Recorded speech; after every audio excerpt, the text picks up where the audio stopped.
Hello friends, good evening. आज इस video में हम बात करने वाले हैं जीएसटीआर 3B मार्च का रिटर्न हम कैसे फाइल करने वाले हैं। प्लस इसमें मैं आपको ये कैलकुलेट करके भी बताने वाली हूँ कि हम आईटीसी कैसे हमने इसमें क्लेम किया है और हम आईटीसी सेट ऑफ करके जीएसटी की टैक्स लायबिलिटी कैसे पे करते हैं। तो सबसे पहले हम देख रहे हैं यहाँ पर कि हम अभी फाइल करने वाले हैं मार्च का जीएसटीआर 3B, जो अप्रैल की 20 तारीख को हमने भरनी होती है, जो कि आज की हमारी डेट है 19। तो हम 19 को ही जीएसटीआर 3B फाइल करने जा रहे हैं। तो सबसे पहले हमें जाना पड़ेगा रिटर्न डैशबोर्ड पे। लॉगिन के बाद रिटर्न डैशबोर्ड पे जाने के बाद आपको क्या करना है, अपना फाइनेंशियल ईयर सेलेक्ट करना है प्लस अपना क्वार्टर सेलेक्ट करना है। तो हमारा जो क्वार्टर है वो है Q4 और हम भर रहे हैं मार्च के रिटर्न। तो मार्च के रिटर्न को हम यहाँ सर्च करेंगे। सर्च करने के बाद आप देख सकते हैं details of outward supply of goods and services GSTR 1 already field है। ये हमने 11 तारीख को ही फिल कर दी थी। इसके बाद हम बात करते हैं जीएसटीआर 2A की। जीएसटीआर 2A हमारा ऑटो ड्राफ्टेड होता है, जिसमें हमारी जितनी भी परचेजेस होती हैं वो यहाँ हमें दिखेंगी। तो फर्स्ट हम इसको ओपन कर लेते हैं और ओपन करने के बाद हम चेक करते हैं कि हमारा GSTR 3B update, GSTR 2A update हुआ है कि नहीं। तो आप यहाँ पे देख सकते हैं जीएसटीआर 2A की कुछ इस तरीके की डिटेल आपके सामने ओपन होंगी, जिसमें आप part A, part B, part C, part D इस तरीके से ऑप्शन टेबल्स देखोगे। पार्ट ए के अंदर आपको मिलेंगे आपके B2B invoices, credit debit note, B2B invoices का अमेंडमेंट, यानी अगर B2B इनवॉइसेस में कोई चेंजेस हैं तो आपको अमेंडमेंट में मिल जाएंगे, और अगर क्रेडिट डेबिट नोट में अगर कोई चेंजेस है तो वो आपको amendment of credit debit note में मिलेगा पार्ट 1 के अंदर। बिल्कुल ऐसे ही पार्ट 2 के अंदर आपका आईएसडी क्रेडिट्स हैं, यानी इनपुट सर्विस डिस्ट्रीब्यूटर क्रेडिट्स हैं, या अगर अमेंडमेंट ऑफ आईएसडी है तो वो आपको देखने के लिए मिल जाएगा यहाँ पर। पार्ट सी के अंदर बात करते हैं टीडीएस क्रेडिट्स की। अगर आपने कोई टीडीएस भी किया है तो वो भी आपको दिख जाएगा, उसके अमेंडमेंट्स और उसके क्रेडिट्स की यहाँ पर बात हो रही है। इसके अलावा पार्ट डी के अंदर import of goods from overseas on bill of entry, import of goods from SEZ unit developers on bill और एंट्रीज। तो इस तरीके से टोटल 4 पार्ट्स में आपके यहाँ पे मेंशन किया गया है। तो मैंने part A B2B invoices open करा। B2B इनवॉइसेस के अंदर आपको आपके लास्ट मंथ की जो परचेजेस होंगी मार्च मंथ की, वो आपको देखने को मिल जाएंगी। तो जैसा कि आप देख पा रहे हैं यहाँ पे हमारी 2 परचेजेस हैं, जेपी रेफ्रिजरेशंस के साथ और MS MPS ग्रुप के साथ। यहाँ पे बिल्स आपको देखने को मिल जाएंगे। इन्होंने अपना रिटर्न कब फाइल किया था जीएसटीआर 1, वो रिटर्न फाइलिंग डेट आपको दिख जाएगी, मंथ दिख जाएगा, और इन्होंने अपना 3B फाइल किया है कि नहीं वो भी आपको दिख जाएगा। तो जो जेपी रेफ्रिजरेशंस है उन्होंने अपना जीएसटीआर 3B फाइल कर दिया है, एंड MPS जो ग्रुप है उन्होंने अपनी अभी जीएसटीआर 3B फाइल नहीं किया है। अगर आप यहाँ जीएसटी नंबर ऑफ सप्लायर पे क्लिक करेंगे तो आप देख पाएंगे इनके जितने भी इनवॉइसेस थे वो आपको यहाँ नजर आ जाएंगे, जिसमें इनवॉइस की टोटल जो वैल्यू थी इनवॉइस की 2600 थी। टैक्सेबल वैल्यू थी 2208 रुपए 38 पैसे, जिसका सेंट्रल टैक्स 198 रुपए 31 पैसे, स्टेट टैक्स 198 रुपए 31 पैसे यहाँ बैठा है। बिल्कुल इसी तरीके से अगर दूसरा इनवॉइस आप ओपन करते हो तो दूसरे इनवॉइस के अंदर भी इसी तरीके से आपकी total invoice value, taxable value, central tax, state tax देखने को यहाँ पे मिल जाएगा। तो ये 180 रुपए इसका सेंट्रल और स्टेट टैक्स यहाँ पे दिखाया जा रहा है। बिल्कुल आप इस तरफ से आप बैक करेंगे, बैक करके आप वापस आएंगे। अब मैंने क्रेडिट डेबिट नोट ओपन किया तो यहाँ देख सकते हैं क्रेडिट नोट भी है फ्रेश से, और ये 11 अप्रैल का जो है जीएसटीआर 1 इन्होंने फाइल किया था, और ये मार्च की जीएसटीआर है, इन्होंने अभी जीएसटीआर 3B फाइल नहीं करी है। तो अगर आप इस बिल पे क्लिक करके देखेंगे तो आपको दिख जाएगा यहाँ पे इंटीग्रेटेड टैक्स है। टैक्सेबल जो वैल्यू थी 58 रुपए 47 पैसे थी, और ये हमारी रिटर्न है, यानी क्रेडिट नोट है यहाँ पर दिखाया जा रहा है। नोट टाइप है क्रेडिट नोट नंबर में मेंशन है, क्रेडिट नोट की डेट भी मेंशन है, 31 मार्च को ये बनाया गया था, और प्लेस ऑफ सप्लाई दिल्ली। तो इसमें 10 रुपए 52 पैसे का टैक्स है, और ये इनवॉइस का क्रेडिट नोट है। तो अगेन हम बैक आते हैं। अभी हम कहाँ थे, पार्ट ए के अंदर B2B आपको मैंने इनवॉइसेस दिखाए थे एंड क्रेडिट डेबिट नोट मैंने यहाँ दिखाया। अब यहाँ से हमें बैक आना है। बैक आने के बाद हमें एक काम और करना है। यहाँ पर हमने अभी जीएसटीआर 2A को क्रॉस चेक किया था। जीएसटीआर 2A क्रॉस चेक करने के बाद हम आईटीसी को भी क्रॉस चेक करेंगे। आईटीसी क्रॉस चेक करने के बाद आपको यहाँ पे देखने को मिल जाएगा कि हमें टोटल कितना आईटीसी मिला है। तो जो अभी मैंने परचेज में आपको दिखाया, परचेज के यही JP refrigeration and MPS group के दो बिल्स आपको नजर आ रहे हैं। थोड़ा सा आप अगर आगे आएंगे तो आप आगे देखने को मिल जाएगा कि इसका जो टैक्सेबल वैल्यू थी वो क्या थी।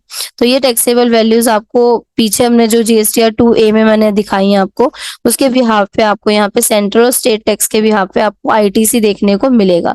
तो इसकी कैलकुलेशन के लिए मैंने यहाँ पे प्रॉपर फॉर्मेट बना के रखा है एक्सेल के अंदर, जो कि मैं आपको दिखाने वाली हूँ। तो एक्सेल में मैंने जो फॉर्मेट रेडी किया है वो आपको दिखा देती हूँ। यहाँ पे जो मैंने यहाँ पे मेंशन की हैं सारी चीजें, ये हमारा आउटवर्ड सप्लाई था, यानी हमने यहाँ पे सेल्स दिखाई थी अपनी। तो सेल्स पे हमने क्या क्या टैक्सेस पे किए हैं वो मैंने दिखाए थे। ये था हमारा सेंट्रल टैक्स और ये था हमारा स्टेट टैक्स और ये था हमारा टोटल। तो ये सभी हमारे सेंट्रल टैक्स थे, ये सभी हमारे स्टेट टैक्स थे और ये था हमारा टोटल टैक्स लायबिलिटी। और जो टोटल टैक्स लायबिलिटी हमारे सारे सभी बिल्स की देखने को मिलेगी वो आपको मिलेगी आउटपुट टैक्स 2700 रुपए आपको यहाँ देखने को मिलेगा। तो आपका आउटपुट टैक्स था 2700 रुपए। इसके अलावा अगर मैं बात करूं, ये हमारे परचेज थे जिसपे हमने यहाँ पे क्या किया था, परचेज पे जो हमने टैक्सेस पे किए थे वो आपको यहाँ देखने को मिलेंगे। तो परचेज में हमने टैक्स किया था, ये था सेंट्रल टैक्स, ये था स्टेट टैक्स, टोटल टैक्स आपको यहाँ पे देखने को मिल जाएगा। तो ये हमारी दो परचेजेस थी वहां पर, वो देखने को मिल जाएंगे आपको। तो टोटल जो इनपुट टैक्स था हमारा यहाँ पर वो 756.62 रुपीज यहाँ पर देखने को मिलेगा। और यहाँ पे हमने आईटीसी कैलकुलेशन भी किया था कि आईटीसी कैसे कैलकुलेट हुआ है। तो इसके लिए हमें सबसे पहले क्या ध्यान देना होता है, टैक्स लायबिलिटी हमें निकालनी होती है। तो सबसे पहले हम क्या करते हैं कैलकुलेट करने के लिए, आउटपुट टैक्स लायबिलिटी में से हम अपना इनपुट टैक्स जो है सेट ऑफ करते हैं। सेट ऑफ करने के बाद जो हमारा टैक्स बना है 19.43.38 रुपीज यहाँ पे टैक्स जो कैलकुलेट हुआ है। तो यहाँ पे आईटीसी कैलकुलेट करने का भी तरीका मैंने यहाँ पे बताया कि आईटीसी हमने कैसे कैलकुलेट किया है। ये जो टैक्स आप देख रहे हैं हमारा सप्लाई पर टैक्स था, ठीक है। ये हमारा आईटीसी था जो हमारा इनपुट टैक्स था। इनपुट टैक्स पे आपने इतना जो परचेज पे टैक्स पे किया था वो सारा परचेज का टैक्स आपको रिफंड हो गया, यानी आईटीसी के फॉर्मेट में आपको वापस मिल गया है। और ये था हमारा इंटीग्रेटेड जो क्रेडिट नोट का था। टोटल हमारा इनपुट टैक्स जो आईटीसी है वो हमारा इतना यहाँ पे बैठ। फर्स्ट ऑफ ऑल हमें यहाँ पे ये देखना पड़ेगा कि हमारे जो टैक्सेस हैं वो सही कैलकुलेट हुए हैं कि नहीं। मैंने यहाँ जो फॉर्मेट बनाया है वो फॉर्मेट सही बनाया है कि नहीं बनाया। तो इसके लिए मैं थोड़ा सा बैक जाऊंगी और सबसे पहले मैं आपको दिखाऊंगी सेल्स हमारी। तो मैंने अपना फाइनेंशियल ईयर यहाँ से सेलेक्ट करा, मंथ सेलेक्ट करके अब सबसे पहले मैं ओपन करके दिखाऊंगी हमारी जो सेल थी। वो सेल पे मैं इसलिए ओपन करके दिखा रही हूँ क्योंकि मैं आपको यहाँ दिखाना चाहती हूँ कि आईटीसी कैसे सेट ऑफ होता है, टैक्स लायबिलिटी कैसे निकलती है। तो ये हमारा जीएसटीआर 1 था। जीएसटीआर 1 के अंदर टोटल हमारे इनवॉइसेस थे यहाँ पर जो बी के जो 3 इनवॉइस थे उसमें मैं आपको सेंट्रल टैक्स दिखा रही हूँ। यहाँ पर आप क्रॉस चेक कर लीजिए, 243 central tax, 126 central tax, 279 central tax, ये पहले बिल्स के थे बी के साथ। थोड़ा सा आप आगे आएंगे तो यहाँ पर आपको स्टेट टैक्स भी सेम टू सेम देखने को मिल जाएगा। तो ये जो हमारा टोटल मैं यहाँ दिखा रही हूँ आपको 486, 252, 558 जो टैक्स मैं दिखा रही हूँ ये हमारा बी इनवॉइसेस पे था। इसके बाद हम थोड़ा सा एक स्टेप और बैक आते हैं और बैक आने के बाद आपको मैं एक बिल और दिखाने वाली हूँ जो कि था हमारा कैश का B2C के अंदर मैंने मेंशन किया था। ये आप देख सकते हो यहाँ पे एक B2C सप्लाई थी जिसका जो टैक्स था 702 रुपए सेंट्रल टैक्स, ये मैंने यहाँ लिखा है, 702 रुपए आपका स्टेट टैक्स, दोनों चीजें मैंने यहाँ पर मेंशन कर रखी हैं।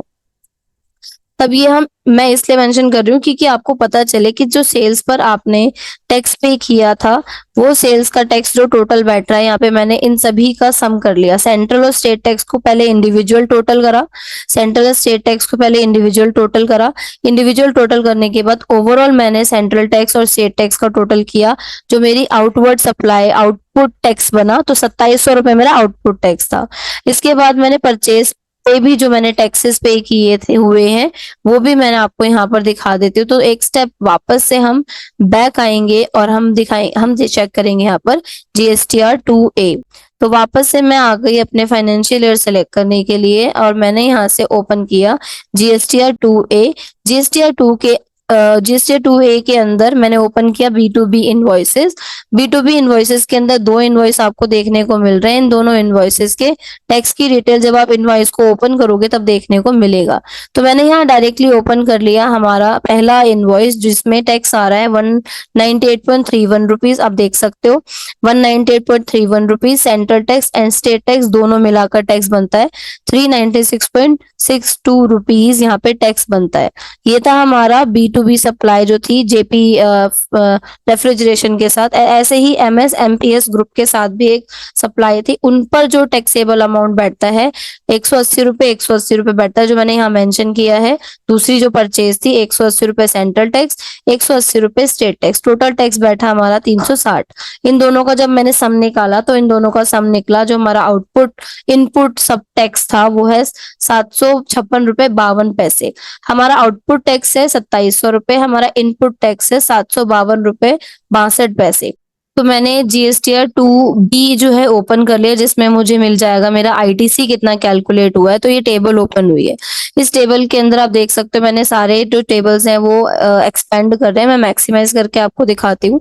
इसमें आप देख सकते हो यहाँ पे B2B इनवॉइसेस के अंदर जो टोटल आपको ITC कैलकुलेट होकर आया है, central tax 378.31 rupees, state tax 378.31 rupees. B2B invoice को मैं ओपन करके दिखा देती हूँ। जो हमने परचेज पे टैक्स पे किया था वो सारा हमारा ITC में यहाँ अवेल हो चुका है। तो ये GSTR 3B को हम ओपन करेंगे और GSTR 3B ओपन करने के बाद हम ये चेक करेंगे कि हमारे GSTR 1 और GSTR 2A 2B जनरेट हुआ है कि नहीं। तो मैं आप देख सकते हो यहाँ पर GSTR 1 ऑलरेडी हम फाइल कर चुके हैं, GSTR 2B जो है ऑटोमेटिकली जनरेट हो चुके हैं यहाँ पर। इसके अलावा ये आपको दिखा रहा है 5.1 में जो इंटरेस्ट की टेबल है वहां इंटरेस्ट कैलकुलेट नहीं हुआ है। प्रीवियस अगर हमारी कुछ लेट फीस वगैरह होगी, जो हमने लेट कोई रिटर्न भरी होगी, तो उसके हिसाब से ये आपको इंटरेस्ट कैलकुलेट करके दिखा देगा। अब आप यहाँ देख सकते हैं कि ये आपका टैक्स लायबिलिटी आ रही है 1350 रुपए, 1350 रुपए। अब ये टैक्स लायबिलिटी कैसे कैलकुलेट हुई है मैं आपको दिखा देती हूँ।